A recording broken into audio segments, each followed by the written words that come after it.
Hello, discerning podcast listeners. This is Tom Kenny, and you are listening to the Geekcast Radio Network.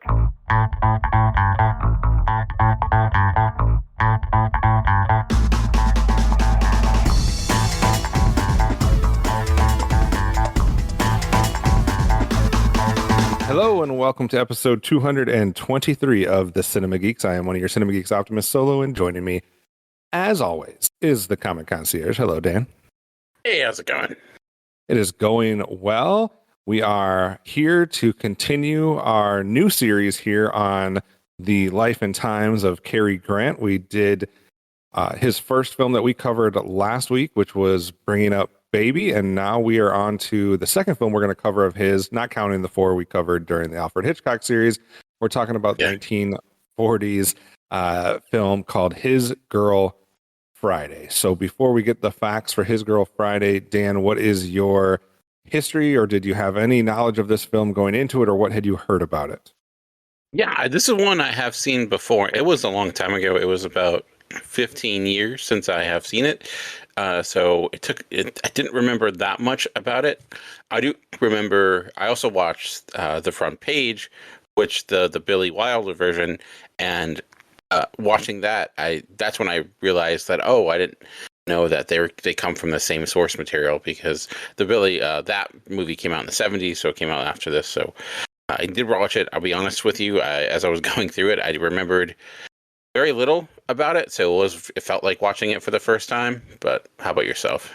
It very much felt like watching it for the first time for me, since it was the first time that I watched it. So I definitely knew nothing about it. Like I was familiar of the title, right? Like I've heard of the title. I knew that's a movie title.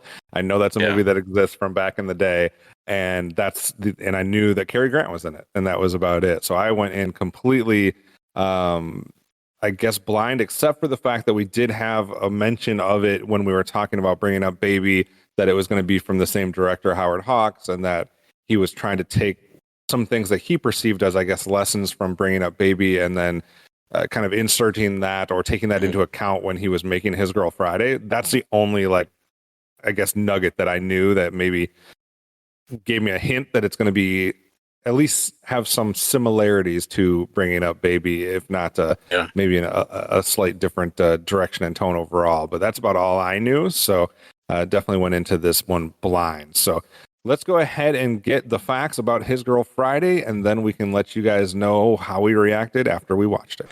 Whoever said nothing good came from dinner parties? This week on our Cary Grant retrospective, we're taking a look at the 1940 film His Girl Friday, directed by Howard Hawks, starring Rosalind Russell and Cary Grant, and it's based on the play The Front Page by Ben Heck and Charles MacArthur. Howard Hawks gained interest in directing the adaptation after reading the play at a dinner party to demonstrate its impressive dialogue. A woman took the part of Hildy, and Hawks felt the lines read better with the dynamic of a man and woman, and went to secure the rights to make the film. His Girl Friday follows Hildy Johnson, a sharp and ambitious newspaper reporter who is determined to leave journalism behind to marry her mild-mannered fiancé, Bruce Baldwin, and start a new life. She visits her ex-husband and former boss, Walter Burns, the editor of the Chicago newspaper, to tell him the news. Walter, still in love with Hildy, is unwilling to lose his star reporter and schemes to win her back, both romantically and professionally. He lures her into covering one last big story, the case of Earl Williams, a meek man accused of killing a police officer who is scheduled to be executed. This is not the only time this material has hit the big screen. In 1931, Louis Milestone directed the film adaptation, and then in 1974, Billy Wilder gave it a shot with actors Jack Lemmon and Walter Matthau. However, it appears Hawks' intuition was right, as His Girl Friday remains the most well-regarded of all those adaptations. The film holds a 99% on Rotten Tomatoes. In 2012, the Sight and Sound poll, this was listed on a number of major lists, including that of Quentin Tarantino. It also ranks 19 on AFI's Top 100 Laughs list, as well as number 100 on their 100 Years, 100 Movies list. So how does this rank in the career of Cary Grant? Let's bring it back to Kevin and myself to discuss further. All right, thanks for that, Dan. So those are the facts, and now we get to go with our reactions of watching His Girl Friday. So obviously, This is a comedy, like Dan mentioned, and it does go quickly. I don't know if I would call it as unhinged as I called Bringing Up Baby. I think there is a slight difference when it comes to that. But what did you think on this rewatch for you on His Girl Friday? Unhinged, yeah, I would say it's very hinged in the sense of it is so meticulous in how this dialogue is kind of executed throughout it. Like, this makes Aaron Sorkin, like, I trying to think of what it can make Aaron Sorkin look like, but as a huge fan of his dialogue and then with his back and forth, you can certainly see a lot of influence from something like this, but it's even more rapid and fast paced compared to like what you're used to with him. And that's certainly it. The thing I actually kind of thought about watching this was almost like a Jackie Chan kind of fight sequence, and how they have to lay out everything so specifically. The editing has to be on point because it is so rapid pace, and it's honestly hard to pick up at times. And I'm certain there are, even on a second watch, seeing this years later, there are probably plenty of jokes I didn't fully catch, or just references, especially, timely of references I didn't pick up on. But I still think this is quite a film. And again, Cary Grant, but is really good in his role. Although this is really Rosalind Russell, like, she is the one, like, this is really her movie. Like, Cary Grant is more of a supporting player in this, but they have such great back and forth. And I think, I don't know if they have better, but their chemistry, I think, is more compelling than Bringing Up Baby, in the sense of they're a bit more combative. And I thought, they're fun together in that way. And I love how there is almost this like competition. It's almost like a tennis match, watching them go back and forth. They know each other so well. She's trying to think ahead of what his next move will be. And there's like all these little things. You're like, well, why is he asking her to do him? Why is she asking him to put his check in his hat? That's strange. There's like all these little things, just seeing them, go back and forth. It was a really good time. It is, but also I'd say sometimes there are some wild tonal shifts, in the sense of like it gets really dark really quickly at times, and then makes a really sharp left turn. And I don't know, the ending, maybe I guess it works, but it felt like it didn't know how to conclude, and it kind of just concludes. But overall, my issues are minimal compared to my enjoyment. Yeah, I found this interesting because we knew it was going to be the same director. We know it's also, quote unquote, a screwball comedy and things of that nature. And we're hearing that he's going to take some lessons from the other one and improve himself, I guess. Not that I agree with the lessons or whatever, but so I wasn't sure going into this one how I was going to take everything with Cary Grant. We've seen him in a number of different roles. I will tell you that one of the main differences for me between Bringing Up Baby and His Girl Friday is, in this one, Cary Grant feels natural and at home from go. Like, he is in his wheelhouse from the first line of this movie until the last, and you can tell he is just having fun playing in the sandbox. Like, he is just like on another level. Like, just like he's as funny as he is in North by Northwest. Like, he's just like soaking up the role. And I felt like that was a little bit different with Bringing Up Baby, because he's coming across trying to play this nerd, and I was like, I can't buy it. I'm like, I know you're really trying to play this nerd, but you're like so smooth that's just not working for me. And then I agree. Like, I think like the relationship between him and Rosalind Russell is very intriguing. Like, kind of their banter back and forth like that. You said something very important, which is this film almost begs for rewatches, because there's no way it's just going not that the film itself is going at such a fast pace, but the dialogue is going at such a fast pace that there's almost no way you can pick up on everything the first time, or probably even the second time. Like, I feel like you probably need 3 or 4 watches before you're like, or you need the script in front of you that you can like follow along as they're saying stuff, because it is such a rapid pace. And I was like, the other thing that I really wish I would have done was, I wish I would have had notes next to me when I was watching it. I try to do this as natural as I can, just from memory and like my feelings and stuff like that, versus relying on reading off of like a note sheet. But there was lines in here that had me dying, and I thought for sure I would remember them without the knowledge that I was about to be like bombarded with 7,000 more lines. So I some of the like funniest jokes in the movie, I don't remember what they were, and I can't tell you what they were. But man, there's just it's just one after the other, and I feel like the amount of improv that they allowed. I don't know if all the actors were doing it, but they for sure allowed Cary Grant to just be doing his own thing and improvising and throwing in lines there, like left and right. And it's just a lot of fun. Like, I do agree that it's probably more of Rosalind Russell's movie. However, maybe it's just my love of Cary Grant, but there was a sequence because we get the whole first sequence, which is in the newsroom, right?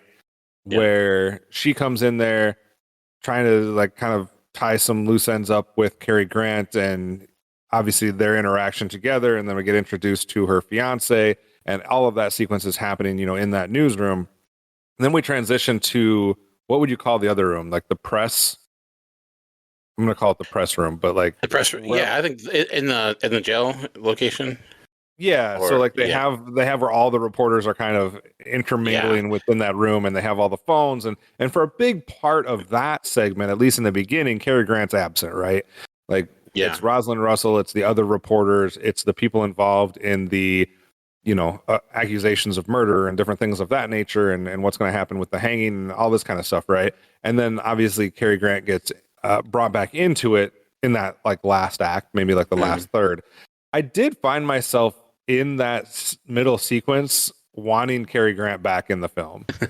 Like, I don't know if that's just me being like a Cary Grant fan or selfish, but I was like, when does he come back? Because I want to hear more of his dialogue. But I understand why, from a movie standpoint and from a story standpoint, why he wasn't there. But I was like, okay, I'm ready for more scenes with Cary Grant. So what as far as kind of the humor, we talked a little bit about with bringing up Baby, how sometimes humor is hard to translate or hard to kind of withstand the test of time and things of that nature. And we talked about how, sometimes when it's more like the humor you would find in like a silent film or just kind of humor that doesn't rely on points of references, like sometimes that can like last better than, something that's full of pop culture references or something that's dated and things of that nature. How did you feel like the humor worked in this one in comparison to Bringing Up Baby? There's obviously, I think, less like universal, like physical humor here, of course, because it is all, not all, but almost nearly all dialogue based. There's some, like when he tackles the sheriff, like that, there's some elements here and there, but I do think like, I'm certain like this was probably even funnier in the time it was located in, because there's so many different references to things that like I don't like. Is that a real person or is that just a joke? I know like Cary Grant uses his real name a few times and stuff like that, but I think even just the rhythm of it is what's sometimes was funny. It's like when you don't know the lyrics of the song, but you know the beat, and that's what's interesting. It's similar to that. But also there's a lot of like innuendo and stuff that I was not expecting that they make. I'm like, is it saying what I think it is and it's just trying to get around it, or am I just looking too much into it? So I thought most of the humor held up as well as you could, considering so much of it is just, based upon conversation. Right. I think another thing that kind of surprised me, because we do talk about how, it is basically a Cary Grant and Rosalind Russell, more her than him, but like those are like the main two folks. And so you get a lot of enjoyment out of their banter, because like it's inherent with how we're introduced to the characters that they have a history. They were married before, it didn't work out, so there's going to be some not bitterness, but there's going to be some jabs back and forth between the two and that type of stuff. But what surprised me is how well Cary Grant and Ralph Bellamy worked off of each other. And Ralph Bellamy plays Bruce, which is her new, fiance, about to be husband and stuff like that. And that's the dynamic to me that's like super important for this film to work. And they're obviously playing two completely different characters, because Cary Grant's very charismatic. He's very quick talker, swindler almost type. And you almost get like the feeling that Bruce is from the what was the film that we watched where they're like just in the Hitchcock film with Shadow of a Doubt, it's like Bruce Baldwin came out of that community, right? Like he's Yeah. like very like just by the book and doing things and trying to be nice and trying to be proper, at least for a good majority of the film. He does get irritated a little bit towards the end, but it's very interesting how you see those two kind of playing off each other. And I didn't expect that to be as fun of a kind of back and forth. What did you think about those two characters kind of together? We'll go back when you mentioned like Howard Hawks tried to learn from his previous mistakes or you know, to take what he, one of the big things he mentioned was having like normal people. And I think that right there, you know, Ralph Bellamy's character is a perfect example of that, because he was kind of your normal guy. He was the ultimate straight man for them to both play off of and give that element of normalcy. And without him, the movie doesn't work as well, you know, because like he becomes like, I mentioned how it's like a tennis match. Like he's the ball that they're playing with in a sense, like trying to, you know, he's trying to, obviously Cary Grant's character is trying to use him in a way, you know, and then she's trying to protect him without really him realizing it. So I thought he played that role really well. Like he was, you know, nice and cheapish, and you know, like almost like that all shucks, like you mentioned, very kind of like he in a when you think of, I'm pretty sure when people think of like 1930s, 1940s, you know, leading men, like his, you know, that is the type of character that I think of, because he is, you know, ideally nice. He kind of does the right thing in a way, but here he's kind of, you know, he is a chump in a lot, in a lot of ways to be upon. But they balance the line a little bit though. Like he's not just he's a chump, but they don't make it so that he's overly like he's not lacking intelligence to the way that it's unbelievable, right? Like there are some jokes that you're like, well, this guy should have picked up on that, or he's kind of being somewhat dumb, but he wasn't like, it wasn't an unbelievable aspect of it. It wasn't like, this is not a real person, like he's so dumb or he's so blind to everything that like I can't believe it. Like I felt like he kind of like towed that line where it was like he's being nice and being naive and being innocent, but not necessarily being flat out like, why isn't this guy picking up on stuff? You know, I don't know if that makes sense or not. Yeah, he was normal. He was acting how normal people do, but he was brought into the world where these are people who don't act in a normal way. They act, you know, they're very conniving. They're almost like, in a way, like carnies, as not to disparage carnies or whatever, but in the sense of they're always, you know, looking at, there's all these different tricks and languages and kind of ways of life that they have in order to get ahead, and they're very cutthroat. And he's not that way. And I think, like you mentioned, like Howard Hawks taking what he learned and bringing up Baby, not saying one movie's better than the next, but certainly at least made that adjustment. And it makes a lot of sense in the sense, like, I think it holds up. And I can't, and I, even though I watched the front page, I meant to try to rewatch it before we did this, but I didn't get the opportunity because I'm curious to go back and see how much, how much was changed in the sense of like, obviously they changed at least, you know, character to a woman, and just trying to figure out like how much of the other story that they had to change as well. But I do know I like His Girl Friday much more than the front page, even though both are good. But I think the dynamic is actually far more interesting this way than the original play. I would assume, I didn't see the original play, but at least in how it was depicted in the movie. And it seems like from the contemporary critics of that time period, obviously, that from the ones I read, they were very much fans of the fact that they changed the gender and introduced this character as a female and things of that nature. So it seems like it went over pretty well in that time period. With what they edited there, which obviously I haven't seen that version or anything else, so I can't speak for that. But I can't picture. I mean, because at first they're casting Cary Grant as that character, and then it shifts a little bit, and they create another character, and Cary Grant becomes a different character. So it's kind of interesting dynamic that they went through. I would want to get your take too on Rosalind Russell, because she's for sure not the first choice for them. And they go through a number of people. Like Ginger Rogers turns this down. Katharine Hepburn turns it down. Irene Dunn turns this down. Like we've talked about all of them in different way, shape, or form. There was one actress that I guess got suspended for turning it down. Like she was obligated by the studio and she still said she wouldn't do it.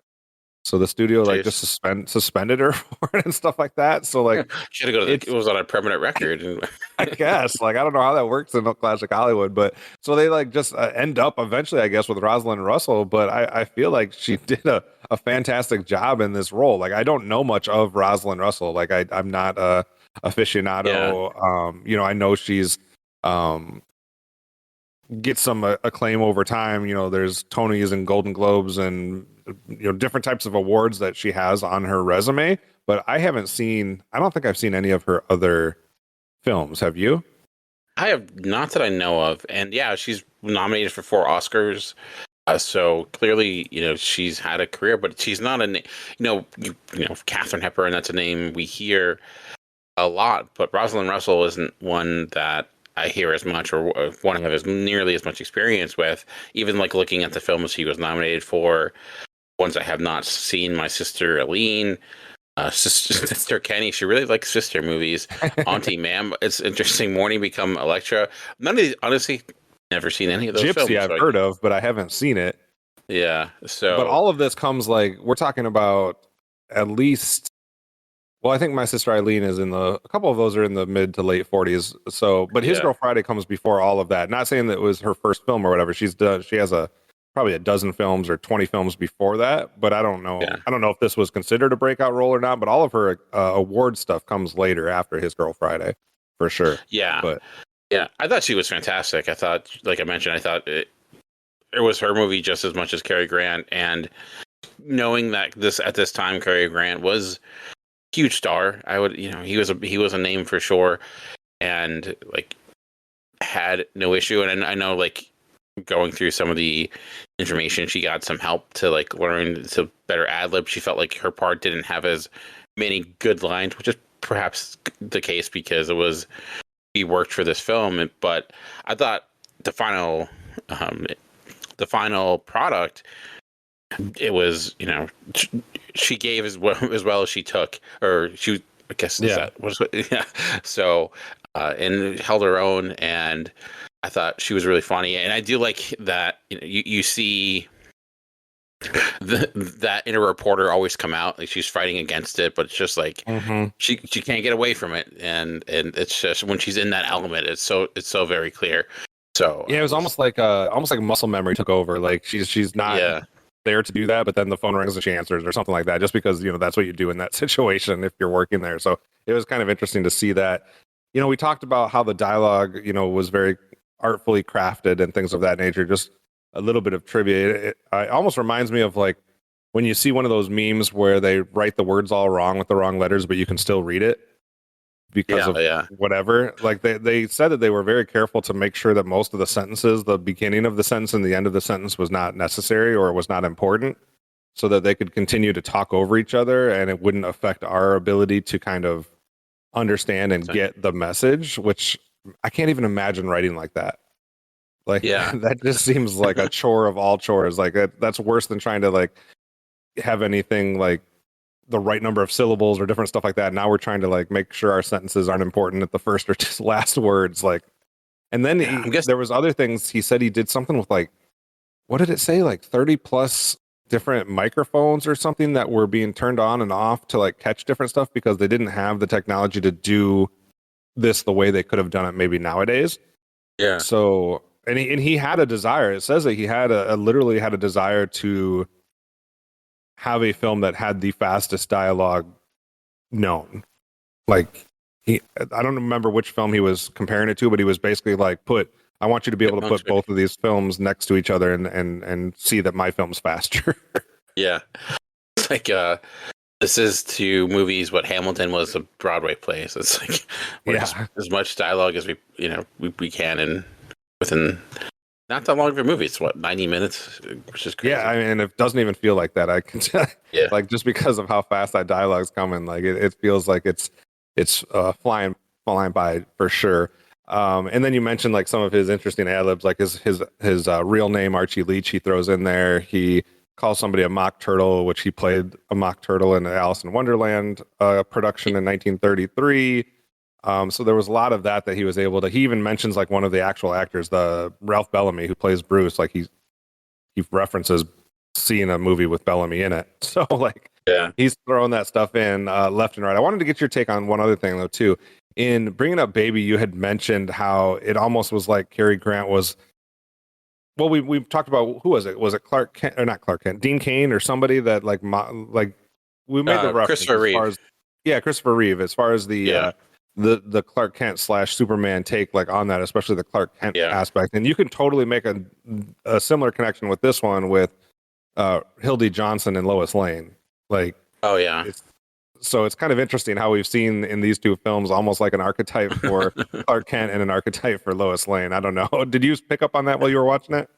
No, honestly, but that's a good call, because I think there is a lot of Lois Lane in her. Like, you could easily make this a Lois Lane film, because same thing. She's a woman in the men's world. She kind of takes charge. Is all about getting the story. Although, like, this is a kind of a newspaper that is, I think, very. They're more about the entertainment aspect of news, Right. perhaps, than the truthful aspect of news. But certainly, certainly in the sense of her ability to command a room and get respect, even though she's like a woman in a men's world, that is very Lois Lane as well. Yeah, absolutely. Any other things that you thought of? I'm actually reading the cast list for the Billy Wilder movie. I didn't realize all the people that were in that, so that makes me even more intrigued. Yeah, Walter Matthau and Jack Lemmon, Susan Sarandon. So that definitely makes it seem interesting. So you said there was a couple things that maybe didn't work as well, but maybe just kind of minor things. Anything like that you wanted to point out, or other things that you haven't had a chance to talk about yet?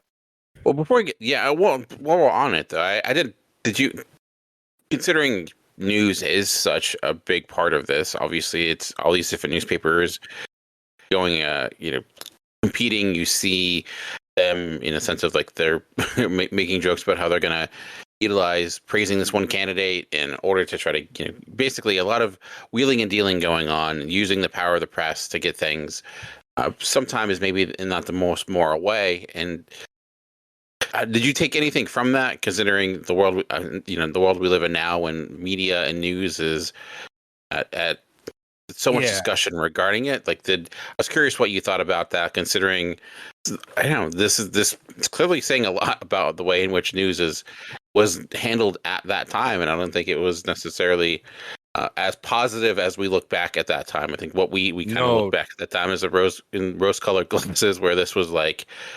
it was very critical of the way newspapers work.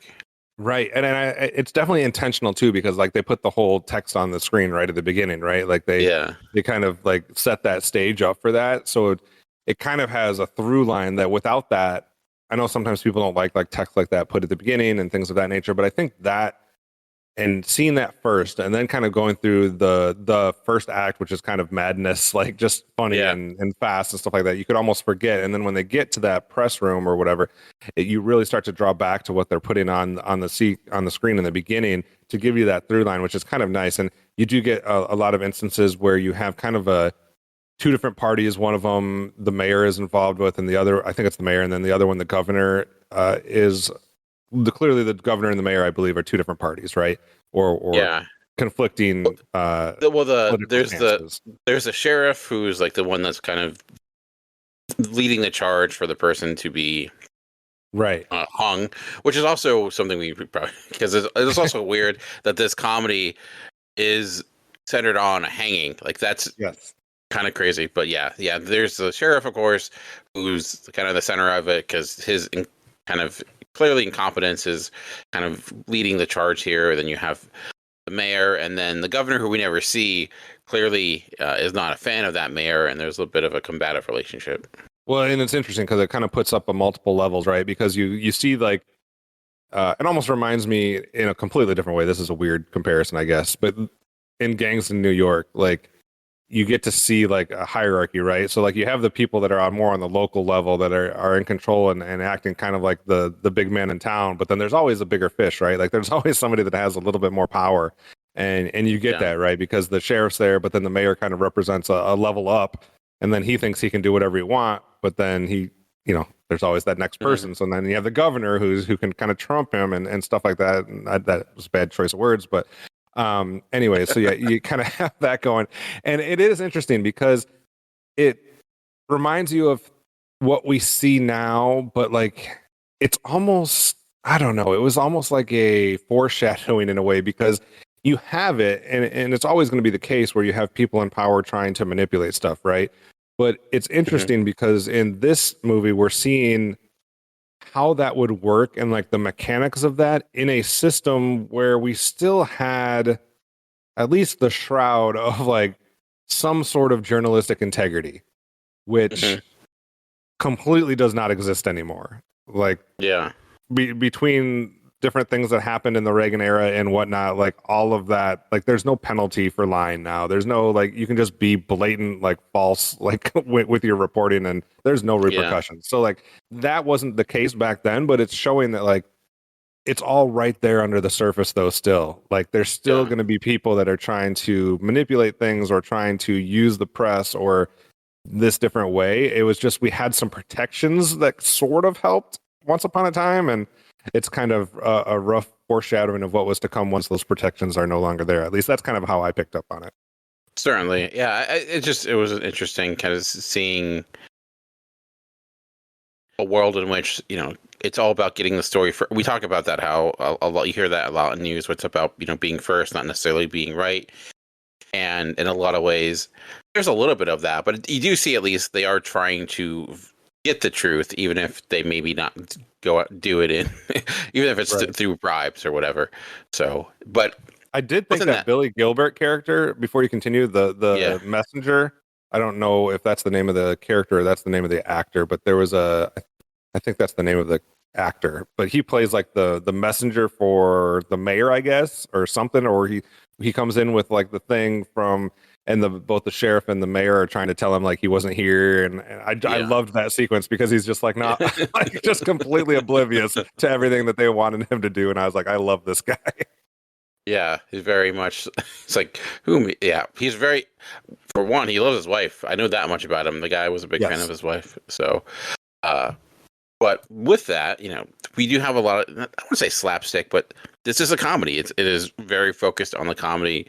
Like I mentioned, at the center of this is a story about dude getting hung, and you even have, the running noise of like them practicing for that hanging. You have an attempted suicide at one point as well. So within like this comedy, there are some darker elements. I was curious how you felt with that. Did it seem like those were cohesive, or is it was just, like how did those work for you? I think, first of all, I just have a question. Would they have really practiced that many times the night before or the day before? Because that seemed like the one point where I'm like, I don't know if I can believe that they're literally, I think it was like the 12th time they had let that thing fly. And I'm like, good gracious. I think what helps this film kind of get around the seriousness of what the underlying issue is with some of this is it doesn't, because it's moving so fast and because the dialogue's such fast paced and everything else, it doesn't allow itself to stop in those moments and kind of give you a chance to think and dwell on that. I think the closest it came for me is when we are in that sequence of the sheriff, the person that has been that is on death row, I guess you could say, and then the doctor or the psychologist or whoever that other guy was that was kind of giving him a test.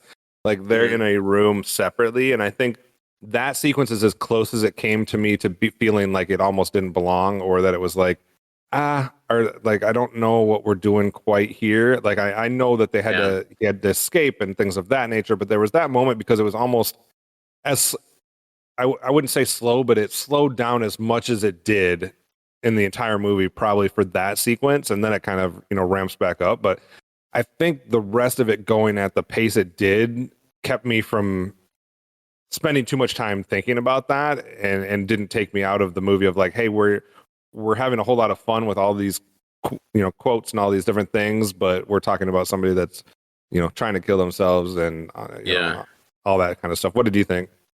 I thought, for the most part, it helped kind of fuel into the insanity of it all, because of it just kind of, again, bringing us into this world of non-normal people. and the way they would act. The one scene that I felt like was a little bit like it caught me off guard, but not necessarily in a bad way, was when Molly Malloy like just jumps out the window and like hits the ground, and it's like wow, that felt like an extreme. At first, I thought she was, and was like, was that her intention? Did she think she would survive? Maybe that's. I mean, she ultimately doesn't die, but we also never see her again either. So right. Probably did not. I guess there also is that sequence with her before where she comes into the press room and she's kind of like berating all the people for giving her a hard time for, you know, just being a kind person. I thought that was interesting too, because it almost could have gotten really serious there, but at the same time still touched on the fact that the press can sometimes forget about the humanity involved with what they're doing and like how it affects real people that they're reporting on. So I thought that was an interesting too, like way to balance that, because I guess that's another moment where it almost could have gotten too serious. Yeah, that was one moment where I felt like it slowed down for a moment, but I almost wondered if it the way it kind of went to that and like shifted and just didn't necessarily recognize the seriousness of that moment. I don't know. It felt like a strange choice, and it was the one part of the movie that fell off with me, both in how it was executed and then kind of what came after. And it kind of just happens and they move on. But it like I said, it wasn't. I don't know. I do wonder, like, rewatching it, like you mentioned, if there's more there, because there's with so much dialogue, there is so much going on. Even, you know, we get mentions of the Red Scare, and they're talking about Stalin and all this, and that to me was pretty fascinating, because you're like, oh yeah, this is 1940, so this is even before, like the McCarthyism and stuff like that. And we even get mentions of, you know, Hitler and the war in Europe, you know, when it's like the funny line about like, who cares about the war in Europe on the front page and stuff like that. So it's interesting. Doesn't he say like something about like put Hitler on the funny page or something like that? Yeah, which is interesting. But then like the whole Red Menace thing, I'm like, oh yeah, and I'm like, wait, this is even before the Cold War. And you know, I was like, wow, we don't hear much. You could definitely trace a lot of this movie into things that happened later. Like there's a lot of like almost foreshadowing, whether it was intentional or not. Like kind of crazy. Yeah, which is that's what I found interesting too, because it's like that the press becomes such a huge part of that later on, and like you mentioned, there's this kind of crazy foreshadowing. But that was what kind of caught me off guard, because you know, during that time we hear about I know about the American-German bond and like all the massive amounts of lobbying and stuff that went on the German side, but I wasn't even aware that there was like a lot of, you know, they mentioned like communist sympathizers and things like that. So I found that this, like, one thing I do love about watching these past movies is like getting a glimpse of the past that in elements that we don't really talk about and aren't super aware of. So I just found that part kind of interesting, and like where they fit in history. Like it's hard to like sometimes picture it in that time period to be like, wait, this hadn't happened yet, this had. What are the reactions? It was similar to stuff like we talked about with Lifeboat and things like that. With the kind of the blowback from, you know, the German character that's depicted there. Like it's kind of interesting to try to like place them all back, like in because this is what period. Year before Pearl Harbor even happens and stuff like that. So it just intriguing to see, and considering it, there's just like a lot I think is going on here. A lot of it's saying a lot what it's saying regarding news. And I'm considering this is based upon the front page, of course, like, which was a play.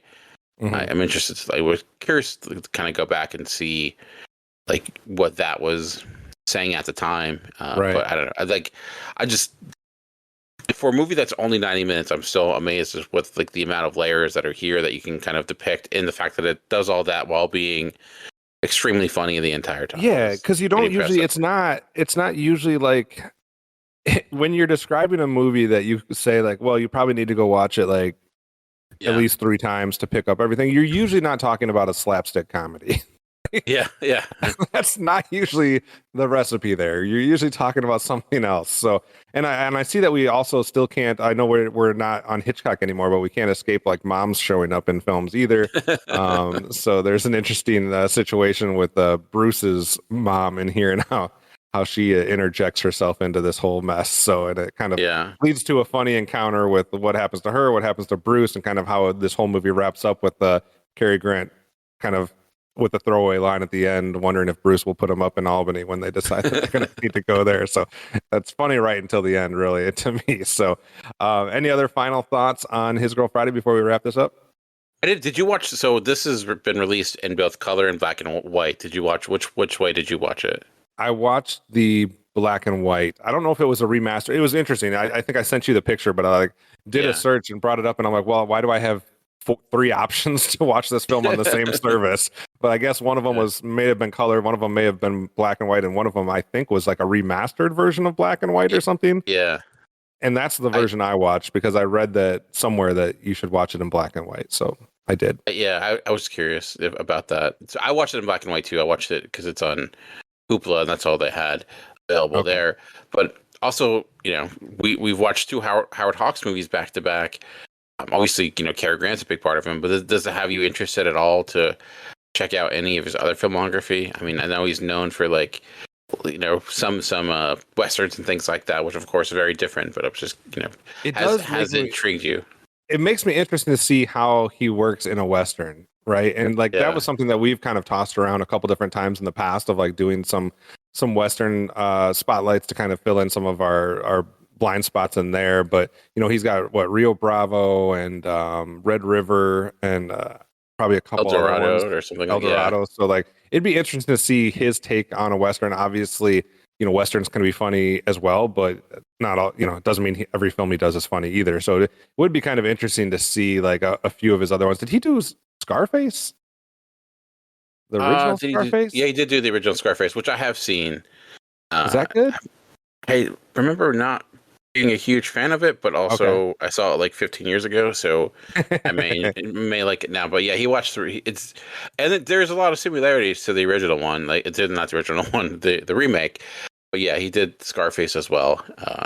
That's interesting. And do you think, not that we're necessarily saying which film's better or which film's worse, but do you feel like even if it wasn't the same thing as far as putting a straight man in there, that might have been the end all be all, but did you feel like this was that he did learn some stuff from Bringing Up Baby that he took advantage of from this? I think so too. I think it's edited in a tighter fashion. I was rewatching the one scene where they find what's his name hiding under in the desk and going back, and that scene is edited in such a brilliant it slowly builds, and then when you finally get to the final showdown of them quickly cutting, it was done so well. And so I think too, and even just the way he works with these actors, giving them the room of being able to, like you mentioned, with how they built in ad-libbing and made it much more natural, having them talk over one another, and it goes a long way. So I do think not just being able to have a level of normalcy, but just in the execution of it, the way he works with actors, and how it's. I don't think it's particularly shot in some sort of super significant way compared to Hitchcock, because this is built on a play. A lot of it is just giving the actors room to do what they need to do, but at the same time, one of the director's biggest roles is getting their actors to where they need to go, and it seems like that happened based upon what we're seeing here. And I like both so far, but I do feel like there's a lot of improvement, I feel like, between the two films. The other thing that Howard Hawks gets to do, which makes his filmography somewhat interesting, is he gets to the actors that appear in his films are it's a who's who. Early on, you have people like Douglas Fairbanks, James Cagney, Gary Cooper, both John and Lionel Barrymore. But then it's he does a trio of films with Cary Grant. So he did Bringing Up Baby in 1938. The next year he does Only Angels Have Wings with Cary Grant. And then the next year is His Girl Friday with Cary Grant. So he had 3 in a row there. Then he does 2 in a row with Gary Cooper. A little bit later, he does a duo of films with Humphrey Bogart. Goes back and has a couple more films with Cary Grant that we're not covering, Monkey Business and I Was a Male War Bride. You got Kirk Douglas in there. And then once he kind of gets into the Westerns kind of late in his career, he does 4 films with John Wayne and one with Rock Hudson. So it's he definitely hit a bunch. Yeah, he was. I think people talk about like golden age film directors, his name needs to be on that list. Just like as you mentioned, because he's got so many huge films that were successful, both in the sense of maybe he doesn't have the maybe his filmmaking style isn't as impactful as a Hitchcock, but I do in the sense like the way he either picks his projects or is able, these actors worked with him for a reason. Maybe sometimes contractual because they get suspended. In other words, but looking because The Big Sleep is another great film. Gentlemen Prefer Blondes is in there with Marilyn Monroe.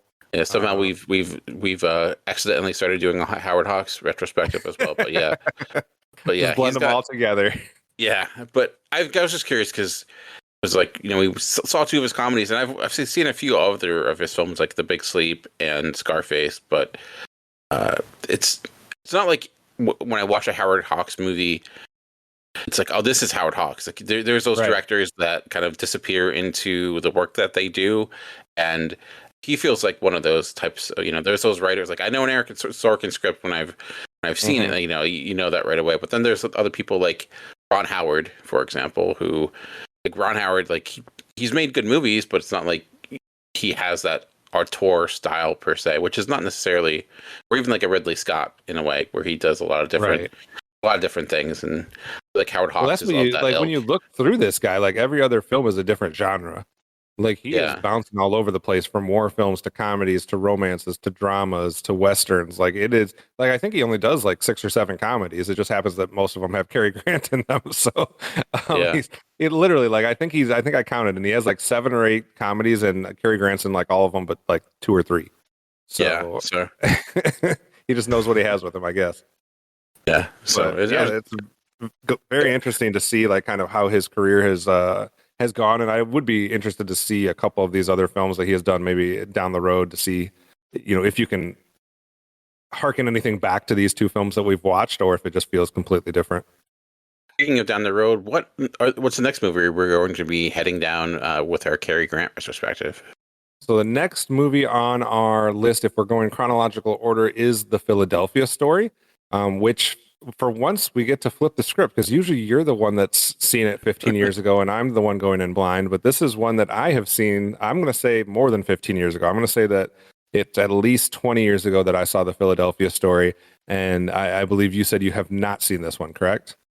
No, it's just my prejudice against Philadelphia, being a New York Giants fan, that has caused me to stay away. Finally get to the bottom of it. So it'll definitely be interesting. What do you know anything about it? Like, have you heard any like things about it, or going in with any type of inferences? No, honestly, when I hear Philadelphia Story, I think of the Philadelphia, the Tom Hanks movie, which is probably very different than what this is going to be. So I legitimately, I'm sure some people have gotten them confused before, but I know nothing. But I did one more thing. So there is one very popular GIF that came out of His Girl Friday, the Get Out scene. When you saw that, were you like, oh, that's where that's from? Because you see that one. No, I didn't even put 2 and 2 together with that. And that makes me feel dumb. So I gotta be, I guess I was, my brain was not programmed to be looking for modern day references to His Girl Friday. But yeah, that's interesting. Speaking of The Philadelphia Story, just to kind of set the stage of like, not to like raise your expectations, but we're talking about Cary Grant with Jimmy Stewart and Katharine Hepburn. So we get the 3 of them playing the main 3 roles. So that is what we are doing next time. That movie came out very late in New York City in 1940, and then the rest of the U.S. in 1941. So it always depends on how you categorize your movies. But 1940, I guess, for most people. So that's what we'll be covering next week. If you guys have questions or comments that you want to add to the conversation or the discussion, you can reach out to us and search out the Cinema Geeks on social media, and you can leave us a comment or follow, and we'll definitely respond to you. If you want to get a hold of one of us individually, you can reach out to me at Optimus Solo, or Dan, how can people get in touch with you? I'll just search Comic Concierge on all the different social media platforms. So that does it for this episode. Tune in next time for another chance to listen to more of the Cinema Geeks.